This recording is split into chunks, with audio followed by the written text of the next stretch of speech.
Welcome back friends. আমরা এখন ধীরে ধীরে আইপি এর সবগুলো সাউন্ড দেখব, সিম্বলগুলো কিভাবে লিখতে হয় বা হচ্ছে তারা দেখতে কেমন এগুলো চিনব, তাদের উচ্চারণ শিখব এবং তার মাধ্যমে শব্দ গঠন শিখব বা শব্দগুলো কীভাবে ট্রান্সক্রাইব করতে হয় তা শিখব। কিন্তু তার আগে আমি তোমাদেরকে দুইটা টার্ম শেখাতে চাই বা আলোচনা করতে চাই, সেটা হচ্ছে voice sound and voiceless sound. তো ভয়েসড অ্যান্ড ভয়েসলেস সাউন্ড চেনার আগে আমাদের থ্রোটটা একটু চিনতে হয়। থ্রোট, আমাদের গলার এই অংশটাকে সাধারণত থ্রোট বলে। আমরা এটাকে অ্যাডামস অ্যাপেলও বলে থাকি। এই যে একটা অংশ সামনের দিকে একটু ভেসে থাকে, এটাই হচ্ছে থ্রোট বা অ্যাডামস অ্যাপেল।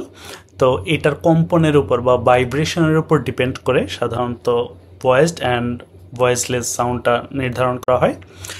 ভয়েস সাউন্ড হচ্ছে, তোমরা এখানে হাত রেখে দেখো, যখন তুমি মানে জ্যাড বা জা সাউন্ডটা উচ্চারণ করবে তখন দেখবে একটা ভাইব্রেশন হচ্ছে কিন্তু তুমি যদি সা বা উচ্চারণ করো তখন কোনো কম্পন দেখতে পাবে না, বা কম্পন এমন সাউন্ড আছে যার মধ্যে কম্পনটা খুব বেশি হয় আর কিছু সাউন্ডে কম্পনটা খুব কম হয়।